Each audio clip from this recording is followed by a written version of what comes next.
This is Dylan FM, the podcast that goes deep into the work and world of Bob Dylan. If you love Dylan, you're in the right place. With your host, Craig Danieloff.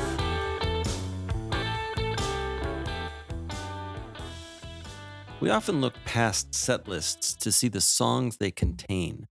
But what if we didn't? Are there things we can learn by thinking more about the selection of songs, their order, and the role that all of this plays in Bob Dylan's live performances? A new book answers that question. It's called The Power and Politics in Bob Dylan's Live Performances. Play a Song for Me. And it was edited by today's guests, Erin Callahan and Carney. Erin is a professor of English at San Jacinto College in Houston, Texas, and Court is a professor of history at Stephen F. Austin State University. They've both presented numerous times at the World of Bob Dylan. They've both been featured on the Dylan Taunts podcast, where Erin has also been hosting a number of great interviews lately, and they each write and speak on Dylan as key members of what I call the academic wing of the Bob Dylan community. Each has an essay in this book, in addition to their editorial duties, but so do 13 other writers, mostly professors, academics, teachers, or those working in pursuit of an advanced degree. That makes it a scholarly, thoughtful, interesting, well-written, and researched book. I really enjoyed it as each chapter takes the basic idea of Dylan set lists and finds its own unique time, topic, and angle. In the discussion you're about to hear, we talk about how the book came together and run through briefly each of the 13 chapters, and as only a book on live performances can, the encore. You can buy the book in paperback or on Kindle at Amazon, and there are links in the show notes. There's also a link to a discount if you buy direct from the publisher. Now, here's our discussion on the power and politics of Bob Dylan's live performances. Play a Song for Me.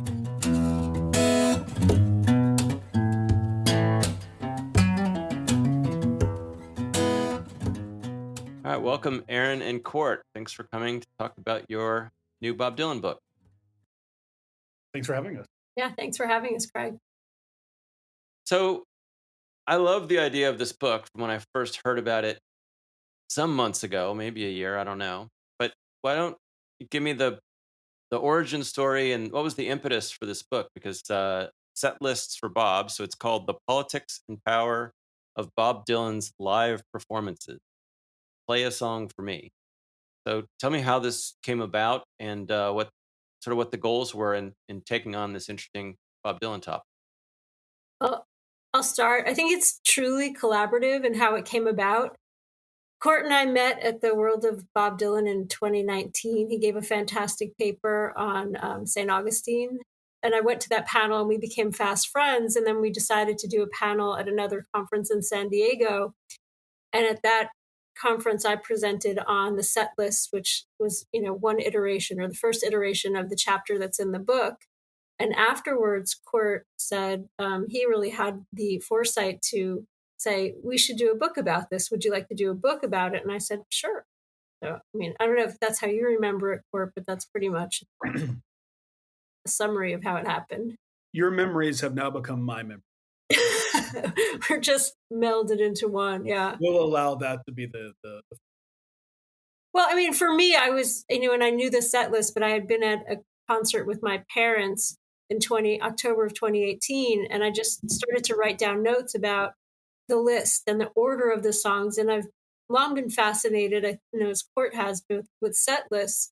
And it just seemed really dark to me. And then I was kind of thinking, as the literature person that I am, that there was an interplay of the words, the lyrics in all of these songs and the way that they were ordered that seemed to be saying something more than, than just individual songs in a set list. And I wanted to explore that a little bit. That's why I think it's so interesting, because people have been obsessed about set lists in a train spotter way for a long time. These guys have, there's all the little old things with typewriters, the X's and the O's and the charts that people used to make. And obviously, first time played and numbers of times played, and they get lost in the stats, but the meaning of it, so to speak, this idea of Bob telling a larger story, either in a show or over a a tour, a segment of a tour, or even how he's relating to different past periods of his work. It's just all really interesting stuff that you don't see people talk about. I mean, it's funny given the 100 million Bob Dylan articles, I just don't remember very many people trying to explore this. And even as I read the book and all the different approaches, maybe it's 13 approaches people took, other ones kept coming up like, oh, you could look at it this way and you could look at it that way. So I think there's a lot more legs to this. So from that original idea, was the idea always to recruit papers or chapters from other writers? Were you guys going to tackle it, or and how did you move to that, and how did you choose your co-authors in this? I think, and I this is where my memory is faulty too. I do believe there was probably a very brief moment when we were going to maybe do a book together. Like the two of us were going to write just a book. And I don't know that lasted very long. And I had done some work. I had done this paper on I Dreamed I Saw St. Augustine. And part of the research on that was me going through the times it been played, because he hasn't played that song. It's a group of live performances you can capture, right? There's not that many performances. And I had kind of tracked that, and then she gave that paper, and I was like, man, there's something there. And that's kind of where we had some agreement. We then decided, well, a collection of essays makes a little bit more sense. And I think that we then we sort of touched base with our World of Dylan folks that we become friends with. So Jim Salvucci, Nina Goss, Grayley, Erin, and people we kind of worked immediately with. And they all, Rob Virginio, they all kind of were into it immediately. And then we did a call for papers. And the call for papers then brought in a few people that were new to us or new to me. And so it was kind of a combination of those.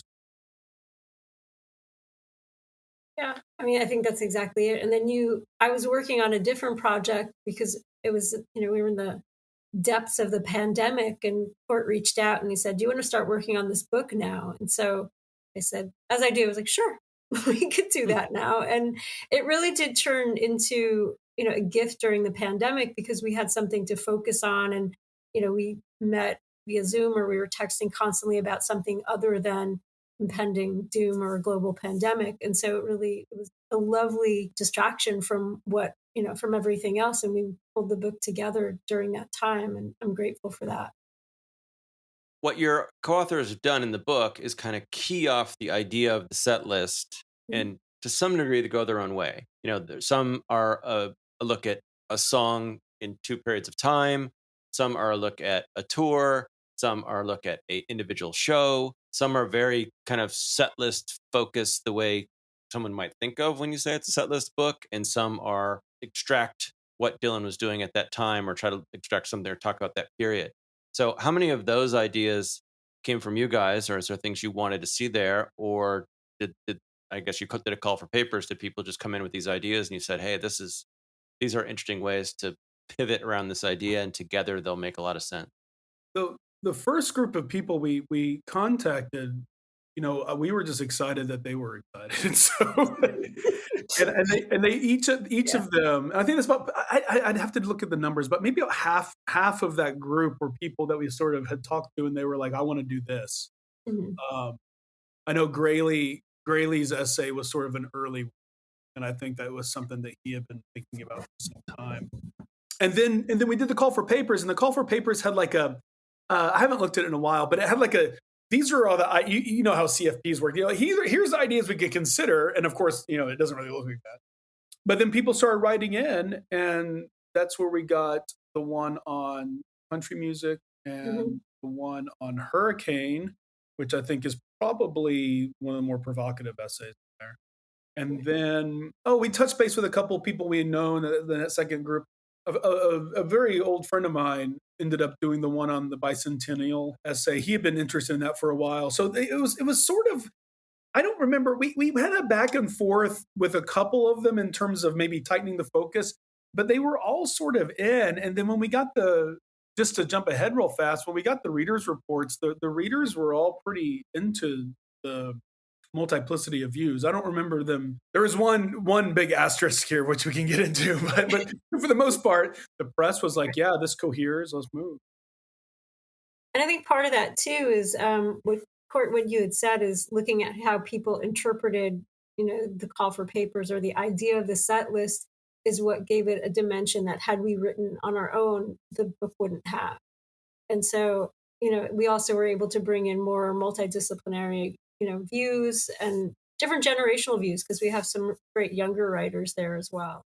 And maybe some of that, and I'll be a little bit, not really negative, but critical of us, Court, that this was the first time that we've done an edited collection. And so we were learning along the way. And so, when we do the next one, maybe it will be a little bit tighter. But I think that looseness added to, really the richness of the interpretations, if that makes any sense.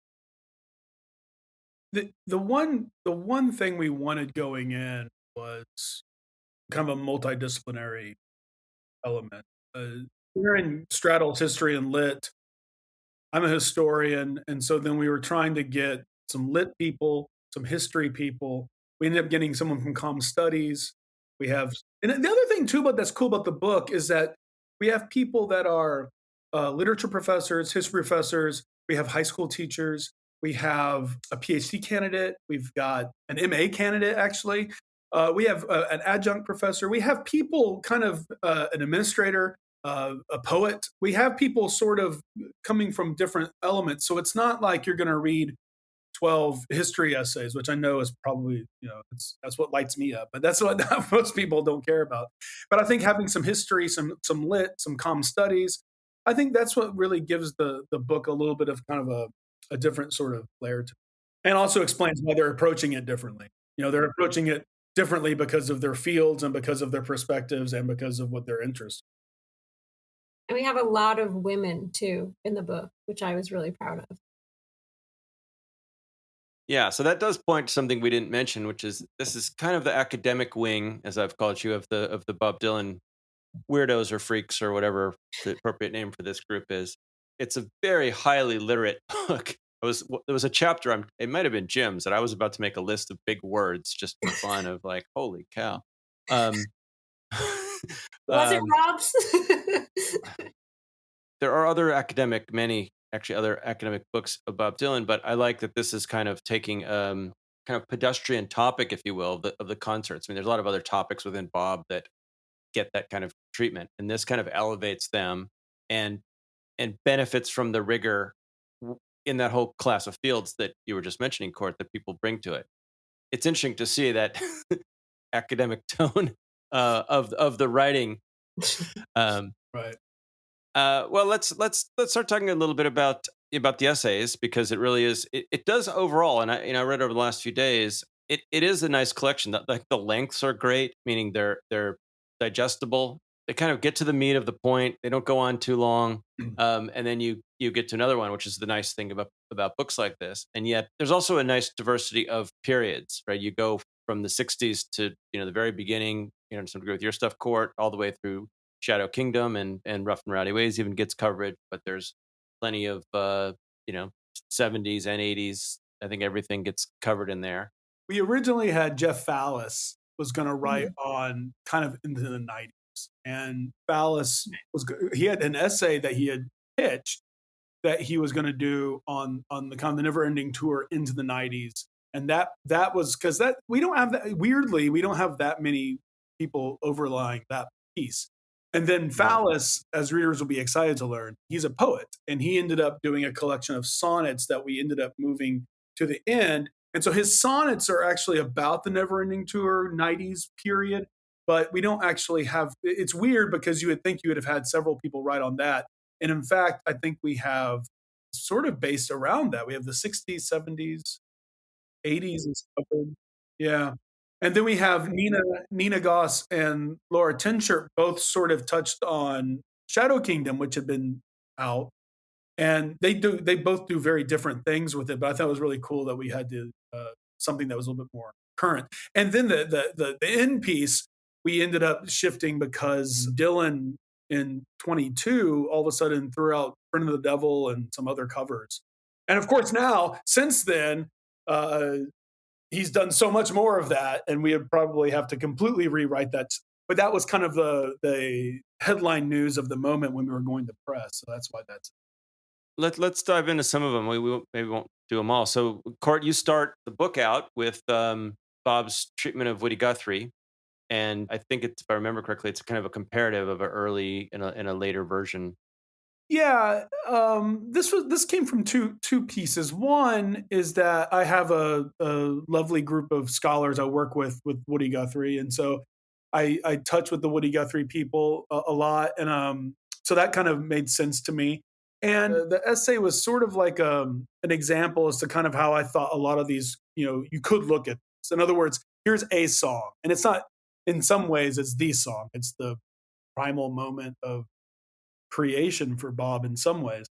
And he doesn't play it that often. It's not a song. It's a song he's proud of. There's a beautiful autograph where he basically writes out the entire song as an autograph. And he's clearly proud of it, but he doesn't play it an awful lot. And that was intriguing. And then as a historian, I don't touch on this so much, but there's that idea of what does the performer think about when it's going to these particular songs? I mean, there's a lot of songs he plays all the time. But some of these songs, obviously, like when he goes to a song to Woody, what's going on there? And that's kind of where I was tracking it. So he plays it in the 70s, then he brings it back in the 90s a lot. And it was just kind of maybe a little bit of a think piece sort of kind of idea of like, well, what's kind of going on here? But I do find it fascinating when you kind of consider where does this come in and why then? There are particular moments you would think that he'd be playing it a lot and he doesn't, and then all of a sudden he starts playing it all the time, and then it disappears. So that was kind of the mentality behind. It does bring up this kind of meta opportunity to just talk about why songs appear and disappear. And, I think, a risk of this obviously is overreading, Absolutely. Bob's meaning in everything he does.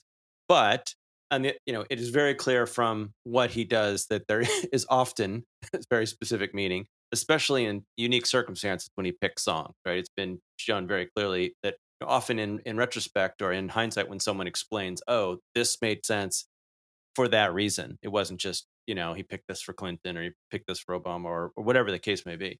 So looking at a song, I just looked, it's 53 times Song to Woody has been played according to the website.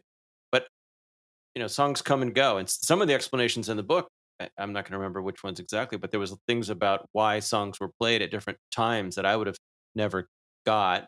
That's really interesting. So that becomes a whole other area of possible exploration, to take what you've done with Song to Woody and look at other songs that came and went and then try to figure out, well, was that, he Yeah, missed it, had been a while, or was it that, oh, that song fit this occasion or this period?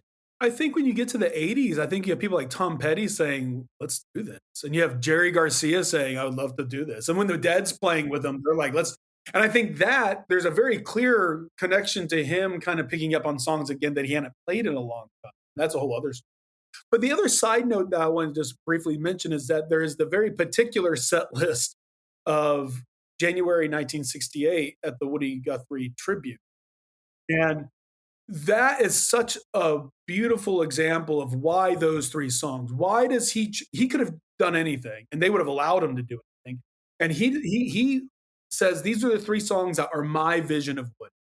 And I think that there's a real beautiful sort of element there. It's not so much of like knowing, well, what was he thinking all the time at any given, that's hard to do and it's not really up to us really. But I do think that it's a fascinating sort of moment. You have these moments you can go, yeah, well, he does pick these three. And like what Erin's the whole starting point with her was like, in this particular period of his touring, he is making these very specific opening salvos of songs. It's meaningful. Now, it may not be meaningful in the same way that we're building a narrative, but like with the current tour and everything else, there is a very specific thing he's trying to do. And I don't think that's, I mean, I think that's obvious. Now, what he's trying to say beyond that, who knows? It's obvious. Obviously, we're people who look more closely than most people do. But, and I think from the period Erin started talking about, I remember Anne Margaret Daniel wrote a piece that I just loved that was in No Depression about one of the Beacon shows in that period. I'm not sure the year, but 15, 13, something like that. When also the lighting became this sort of stage play lighting. And this idea that, I always say this to people, he's playing all the same songs because he's doing one thing. Even in the the reviews in the press of these shows, that leap from same set list to there's a story there is never mentioned ever. So it really is an interesting point that's very helpful to bring up and expand on.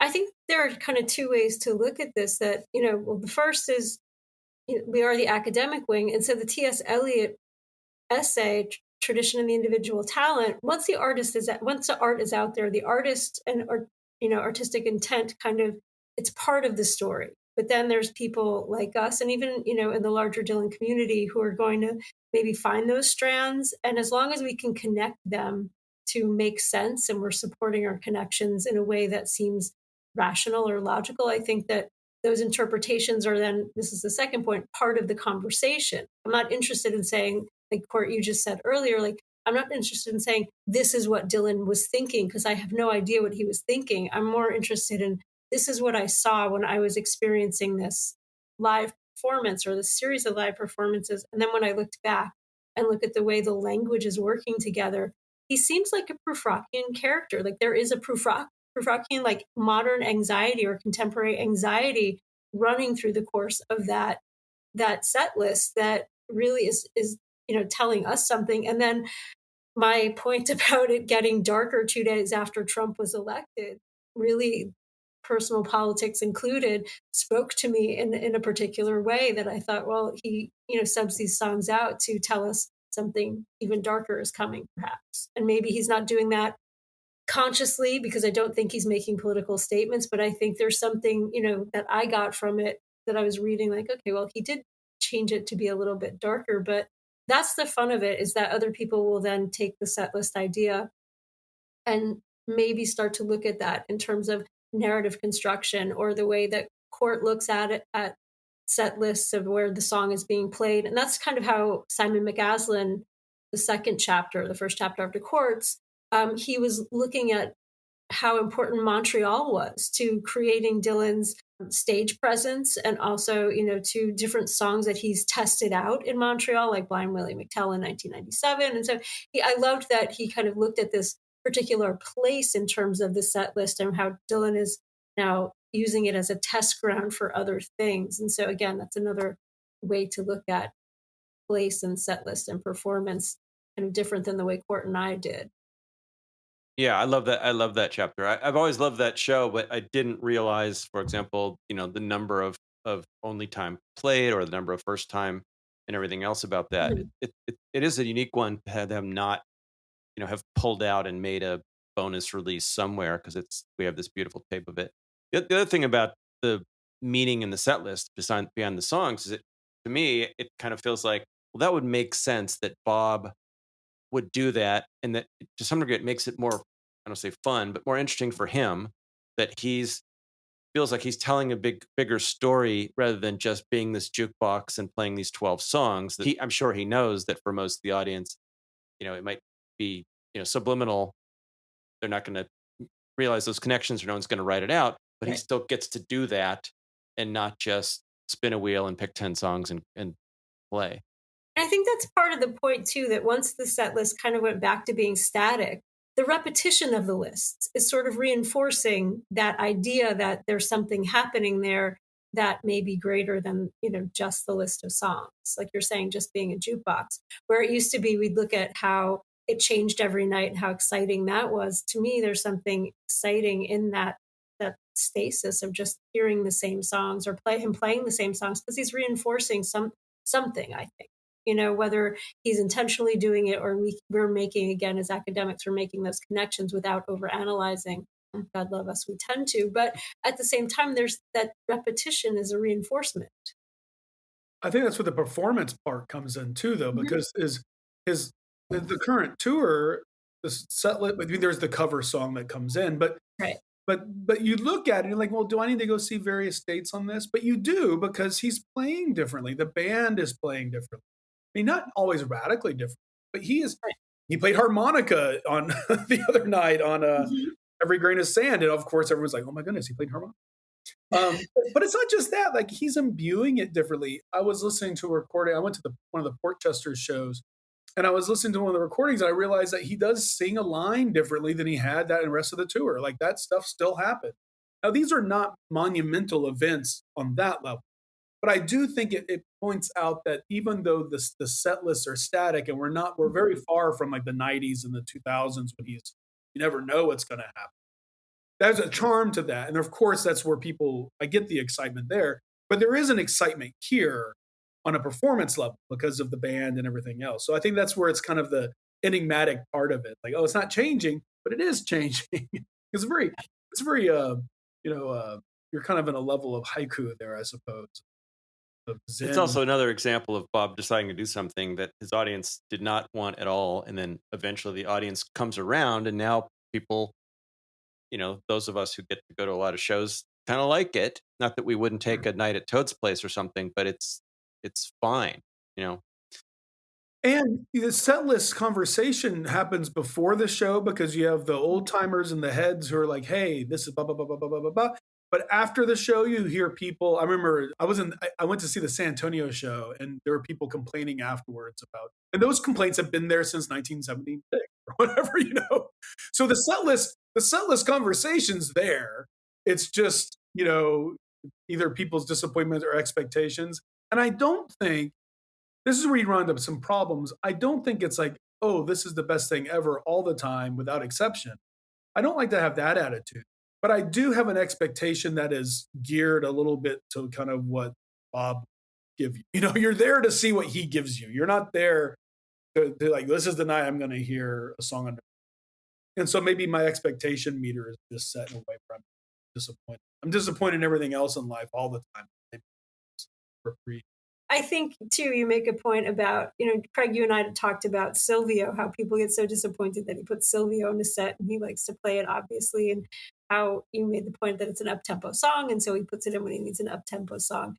But, there's always, like you were saying, the people in San Antonio that we had talked about were disappointed that he didn't do, like, Blown in the Wind or, the songs that, quote-unquote, made him famous, and you hear that at every single show, and it's just people who have some unrealistic expectation about what he is doing, and I think they just came to gawk at him and say, to check a box. I've seen him, and I've thought for a long time that it would not be hard, and it would be unusual, but I think appropriate for Bob Dylan if, frankly, you got an email when you bought your tickets that told you how to prepare. You're not going to see Billy Joel, and you can't just play the greatest hits and assume you're going to get them. But this tour, here's what we'd recommend you do, and here's how we recommend you show up, mentally prepared.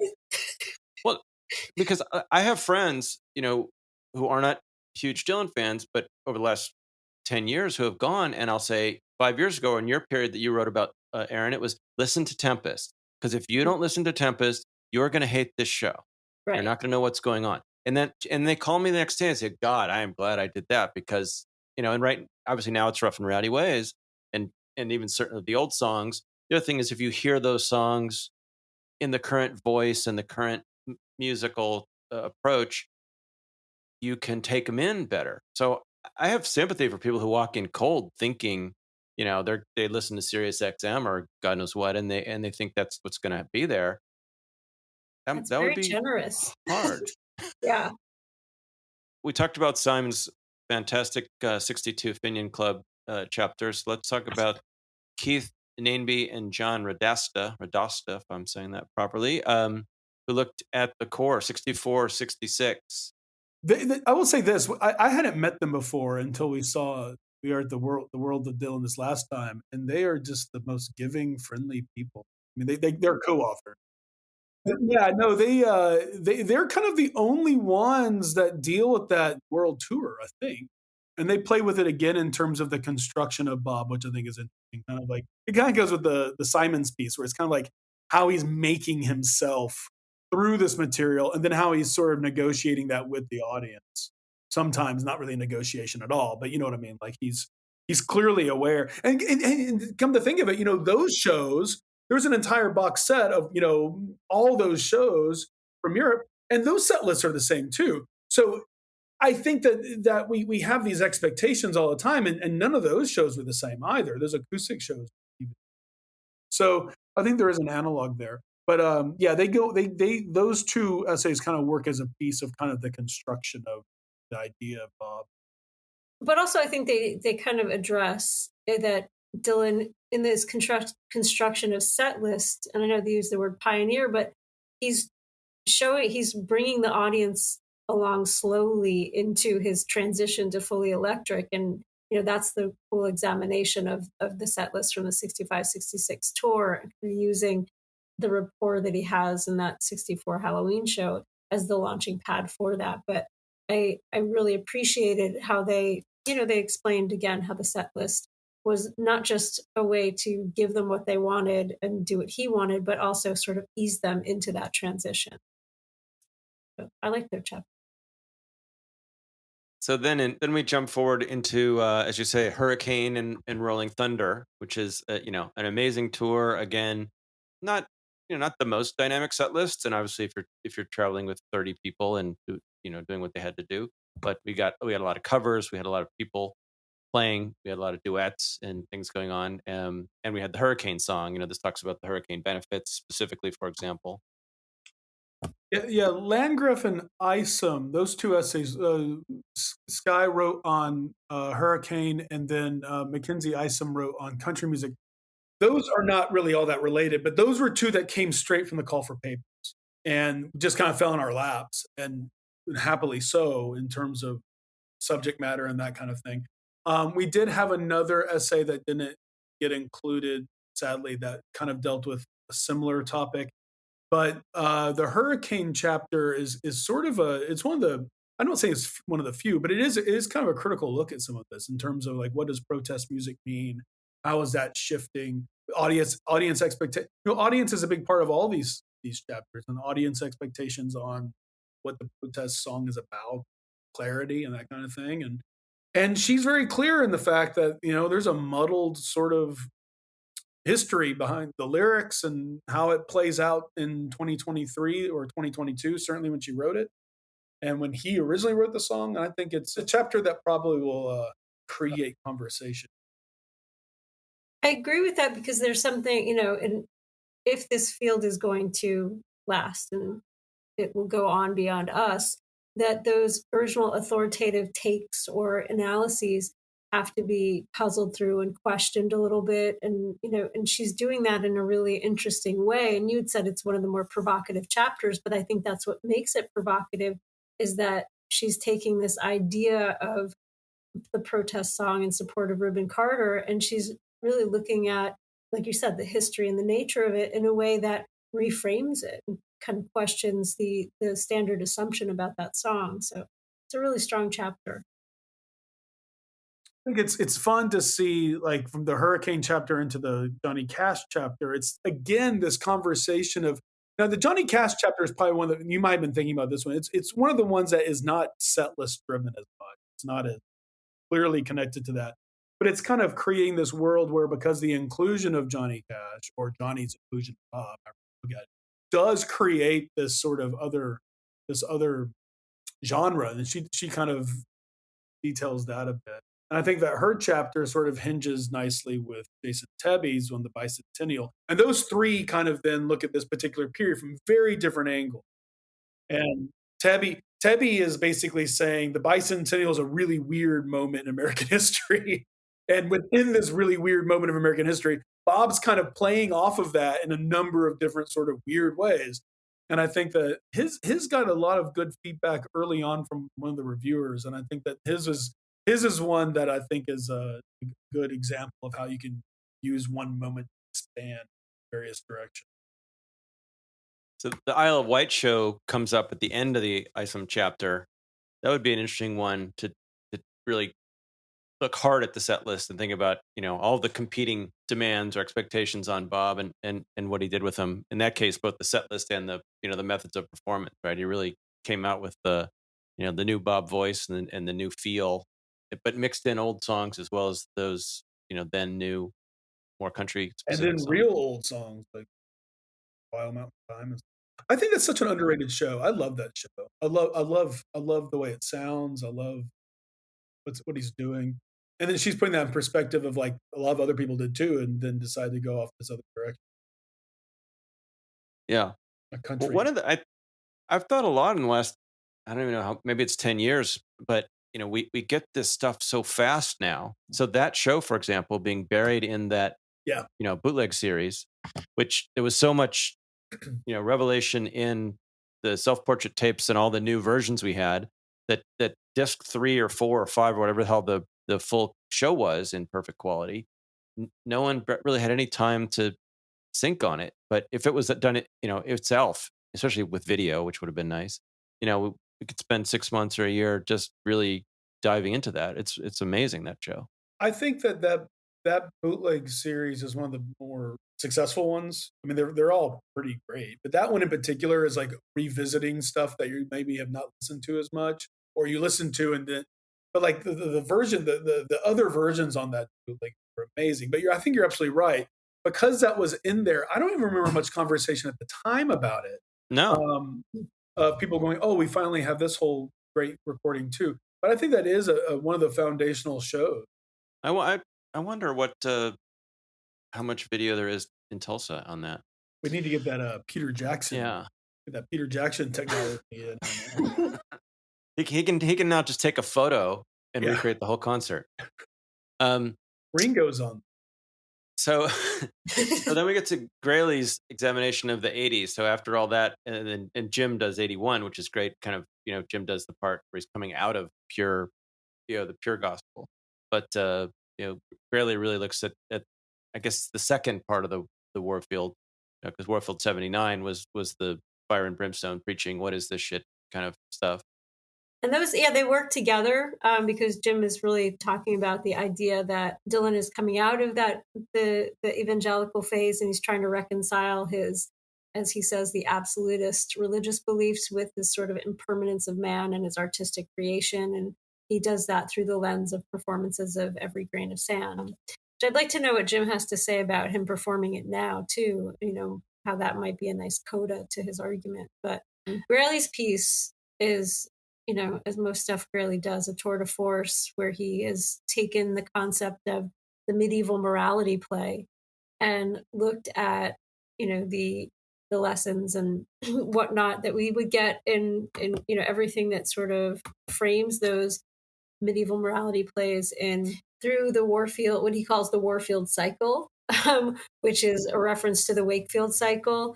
And so it is sort of reenacting of scenes from the Bible, lives of saints, stuff like that. And he's doing that by looking at how the set list is creating that. And then the whole residency is making a series of morality plays. And it's fascinating. I mean, to see how Graley is able to make these connections and really go deep into the source material to support it and come out with something brilliant like this. They both also, Graley's is obviously one residency and Jim's is kind of a leg of a tour. But, looking at the combination of consistency, change, and kind of aggregated meaning, I kind of think that's the right level of zoom, going into one show. And it's valid and useful. But this is kind of interesting because, in all these cases of Dylan where we're just crushed by the volume of what's there of 60 years. And I think a lot about how even the period, and the Dylan Center has got these 9 periods. And Mark told me, and I didn't even notice myself, I don't know if anyone else did, that they changed the 9 periods in mixing up the medicine from the 9 periods that are on the wall at the Dylan Center, because they didn't fit exactly right. And which in and of itself is interesting, that it's not even clear enough, when zone 1 becomes zone 2, that they got to keep moving them around. But understanding that there are that many, and having that caricature of each helps put some perspective and put these things into place. We've got so many tours now which don't always align with Dylan. Like I'm starting to look at the 80s, and Erin and I just talked about it. And Dylan's resurgence is thought of in the 90s, but Neverending Tour started in 88. And he's got all these great years on the road, which were still considered bad years, or disheveled years for Dylan. That having these analyses of tours or legs of tours wrapped up and say, okay, this one was this, kind of starts making sense out of the madness. Instead of just 3,000 shows, you go, oh, there was a period where it was about this, and there's a period about that, and it becomes approachable. And then you can say, okay, well, if I want to think about that, now I can go start pulling out tapes or streaming songs and go, okay, I'm listening to this for a reason. to get a sense of this and think about this set of ideas about this leg, as opposed to, just hitting shuffle on 3,000 shows, which is a hard way to listen, even if it's interesting. I like Jim Schefter and Graley's quite a lot. All right, who's next? Robert Genio. Yeah, so this is 98, 99? The Simon shows, yeah. So he's got, this idea based on the American poet Nathaniel McKay in the collection Splay Anthem.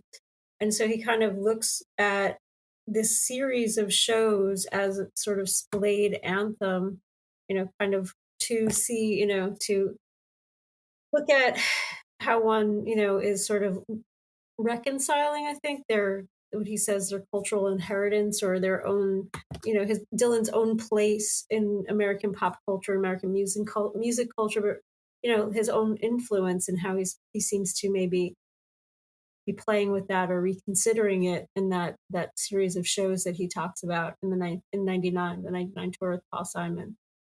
It's an interesting. I really like Rob's chapter. I like Rob's writing a lot as well, and I think he brings a lot of an interesting perspective from a deeply literary sense, as Graley does, to this middle sort of end section of the book.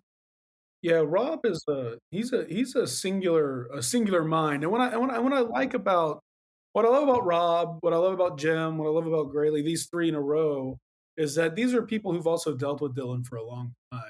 These are not new forays for them, and I think that it's really great to see. And getting to know them a little bit has been really wonderful too. But Rob, he and I are very different in terms of what we do. He's very literary. I'm the historian, but we it's funny that we touch on these same sort of threads a lot, and it's always great to see what he comes up with, because he has such a, I say unique in a positive way. I don't mean unique in because it's like, no, I mean, it's like he has a really great take on some of this, and I love hearing him talk about kind of the ideas he has about his new project and stuff. But yeah, this is kind of a deeper dive, I think, in some ways. I think it's probably more dense in terms of literary theory than, Graley's is too, but I think Rob really drills down in the theory, and I think it makes it. I still think it's accessible, but there is a lot going on in that chapter in terms of his use of theory and his approach to the subject. I often, as I went to the book, wish I could click on things and hear them and hear them. I have this whole book bookmarked. I'm sure Erin does too. I have a bookmark of all those, the ones I could find of Songs of Woody. And it's like, yeah, there's just no way you could do it. Right. I guess you could. You could. I mean, and playlist. Right, you have all the bootlegs. You could do it. Oh, I have them all. Yeah, no, I'm just saying it'd be interesting to put them out in conjunction with this in some way. I mean, luckily for all of us, it seems like no one cares what happens to those things. You can't necessarily get on, Apple Music or Spotify, but you can make it pretty easy now. Definitely, as I go back through this, I'm going to be pulling up lots of shows because it's kind of a multimedia thing being done in text here. There's these distinctions made about 99, but it just now made me think how clear the line was for Dylan's performance around Time Out of Mind, which I spent a lot of time thinking about. But the 95, 96 shows were a certain thing, but he really did come into 97, 98 with that sort of old cowboy band thing, playing these kind of, I forget which cover he talks about at the beginning here, but those old songs. And I saw a lot of those shows. That was actually 99 was the first year I saw tons of shows, but that he had metamorphosized alongside of his career. Almost as if the Time Out of Mind being a pivot in the career was also instantiated in the concerts. Next, we get to you, Erin, and I said I'd really love this piece because this is a period and a topic that I'd really thought about. When the set list started solidifying, but it was clear something else was going on. So why don't you formally talk us through this idea that in 2013 Bob started doing something new? I think did I talk about the Prufrockian angle, and I felt that there was this anxiety, sort of contemporary anxiety that pulled us through. Court's nodding. I did talk about it. So this time through, for those of us not as literary as you two, give us the Tell us the background Who's of what Proof Rock? Proof-Rockian means. Who's this guy? Clearly I'm a modernist, and my argument is that I will die on this hill, that Bob Dylan is a modernist, that the fragments he tries to pull back of the old world that has exploded, as the modernists do, they're trying to put them back together, which is why we have collage as an art form in 1914 to 1945. The interwar period, it comes into vogue. But what we have with Proof Rock, for those of us who don't know, the love song of J. Alfred Prufrock, the Eliot poem, it's about a man who is so crippled by his contemporaries' modern anxiety that he is ineffective to do anything. He can't really make any decisions. He's worried about the end of the world. He's worried about all of the things that have happened, the flu epidemic, the war, crises of conscious, crises of, this new idea of the subconscious. He's ineffective in relationships. It's just similar themes to what we have in The Wasteland. It sort of runs through. That's why I called it The Wasteland, Bob Dylan's Contemporary Wasteland, because there are similar themes in Proof Rock and The Wasteland that I found in this series of set lists. That he starts out a worried man with a worried mind, and he opens with things have changed. And so I just saw that man kind of throughout the set lists, even when he changed them. Everything he does, those romantic relationships don't work out, just like Proof Rock. He fears the end of the world. He thinks he's ineffective. And so everything he's doing is just sort of at the wrong time and a little bit off. And it's breeding this anxiety that he feels. And I felt like what we were dealing with, maybe in a larger context, in the teens and into the Trump administration, really spoke to me in that, with that sense of contemporary anxiety. And so I thought, those songs were reflecting a sense of contemporary anxiety. And so that was my perspective. That's Proof Rock in a nutshell. In the Girl from the North Country show that tries to weave a play around Bob Dylan song, it's shown there's a big market for it. So I think, Erin, you should write the play that this set list could be played over and tell this story along with the songs telling of the story. And they've got a touring company. They're going to finish. They're going to have to go out again for the next cycle. I think you should be Proof Rock and Bob. I think it would have to be like 20. It would have to be like 2017 through 2021 of everything that's happened that would breed, that's similar to the Proof Rock era, that breeds similar anxieties. But yeah, that might work. I'm not a playwright, though, unfortunately. I'm joking, but it is interesting to think of someone trying to tell the story in a more understandable, direct narrative way, and then use, here's what Bob was trying to tell you that you missed sitting there, screaming out for, hard rain or whatever you were screaming. Right. And maybe, I always come from the position that whatever I'm saying, those are the connections I see, and it could be wrong, but it's just one interpretation. But that's the connection that I saw when I. Yeah, no, like you said, I think it's credible. If you can make the credible case, then it's worth thinking about. And a third of the people thinking about it can be thinking you're full of shit. But except okay. Only a third, though. I felt that coming, Court. I tell you, though, when you're telling people to lower their expectations, if you just say, look, imagine Proof Rock. What you need to enjoy this show, you need several modernist texts. Read this poetry. Yeah, read this. Yeah. That'd be great. Here's your complex. Yeah.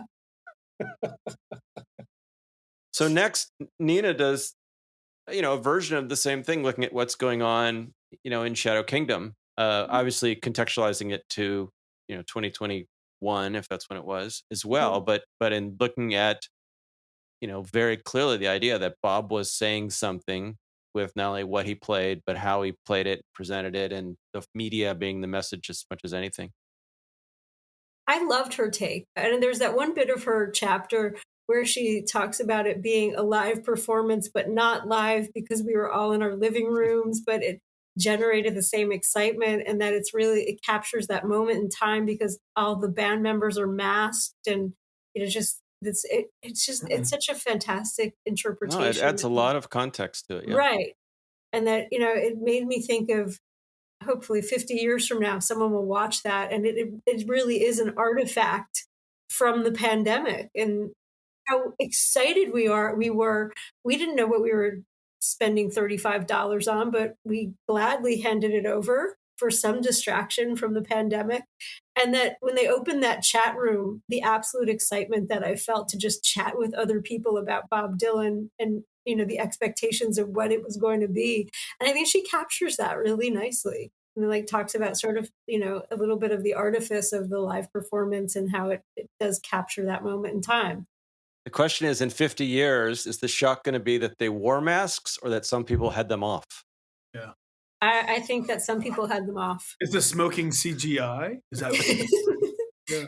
Well, what's beautiful about it too is that you have Keith and John and Simon's essays that are kind of like the creation of Bob. And then Nina, and this, she gave a really great paper earlier this year about like her kind of theme lately of late period artists. Mm-hmm. How, there's a nice kind of arc there too of like now he's playing with the image from the, decades removed from its origin. But he's still, and the word that of course a lot of us in this world use, but maybe people outside this world don't see as much, but just the playfulness of it all. Like it's a very playful film. It's a very funny film. So, and people get annoyed by the Rolling Thunder Scorsese thing, but there's also, it's his to fuck with. Why can't you? Yeah, it's the same as people being annoyed that that wasn't the band and the music wasn't live. Yeah. It's okay. But Wicked Messenger, when that little guitar sneaks in, I still think that's one of the funnier things. I do too. This is very charming, very playful. It's definitely another thing that, Nina's essay is a good starting point, but there could be, books and conferences or, an afternoon just talking about what's going on there and what it meant. And I do think it's another one that, it was the only thing for that one moment. But generally in the last 5 years, it kind of went flying by. And obviously there was the period when it was there and then it was gone, so we had a year or two when it wasn't officially available. I mean, there was captures floating around. I'm almost surprised that they put it out in the way they did. And then, it would take at least 2 hours to talk about the font on the cover. But it's also great because it's the early songs. Right? It's the early songs, what they call the early songs. Yeah. And then like Chronicles Volume 1, like these great little teases. Of course, there's gonna be a. Well, that's why that gives me hope, really, more than anything. Just the idea that he would come back and do a second one, which, he's got to do something in 2025. So maybe.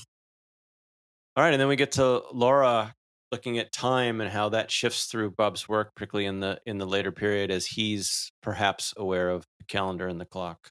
Ooh, yeah, it touches the same kind of ground a little bit, but very differently. And I think she's again kind of a good example of using maybe a broader framework, but looking at it and become different. And again, right. And as she does, bringing in visual art and some of the other work. I was going to say, very much a part of kind of how she's been looking at stuff recently. On her, it's a podcast, but it seems much bigger than a podcast. It's the world of Laura. But I love the visual art and kind of stuff that doesn't get talked about as much in other. So the book ends, as you said, with Jeff Fallis's sonnets. You come for the essays, but you stay seated. Yeah, that's what. Yeah, I was going to just tell the story that the deadlines for the drafts were coming up, and then they passed, and he sent us an email and said that he was really uninspired to write a traditional academic essay, but he was inspired to write sonnets. And so we're like, all right, send the sonnets. And we thought they were really cool. And people loved him in Tulsa. Yeah, they did. I'm glad he got to read them for us. They were great. And so when we sent them to the reader, that was, and probably the question that we got was, how do these fit? And then, because we really wanted to keep them, we had to think of a way that they fit.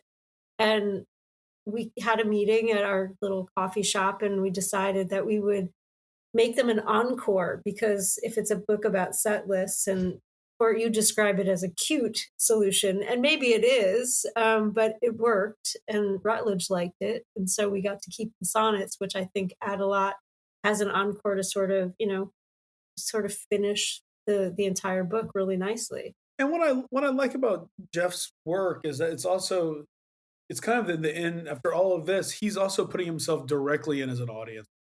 Right. Because these are shows he went to and experienced, and then he's writing about it and the places and I think that's kind of a fun little alternate piece to this, where he has the capacity and the ability to analyze and intellectualize an essay form as the others, but then he's also taking a different step at this. And I think there's something really kind of interesting where here is the audience kind of reconstructing this in some, and he's playing with the set list in a particular fashion. But I think it turned out to be pretty successful, and to have that as a kind of a summary, not summary, but to have all of them in the aggregate, I think worked great.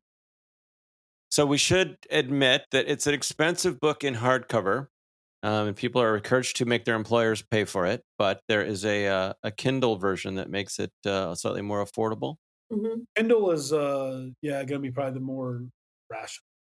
It's a fascinating book, and it really is, like I said at the top, to find an angle of Bob Dylan that has not been excruciatingly beat to death. And I think you found a very rich one. I think people are going to follow your lead and do a lot more work on the set lists. I think it's really great. But you've pulled together a bunch of great essays from great writers, and thanks for giving us this preview. People can go buy their own copy and dive in. Yeah, thanks for having us. Did you enjoy this show? Then please rate this podcast and leave a review. It really helps. Also, sign up for 7 Days, our free weekly newsletter that puts all the top Bob Dylan news and links into your inbox every Sunday. Use the link in the show notes. Thanks for listening.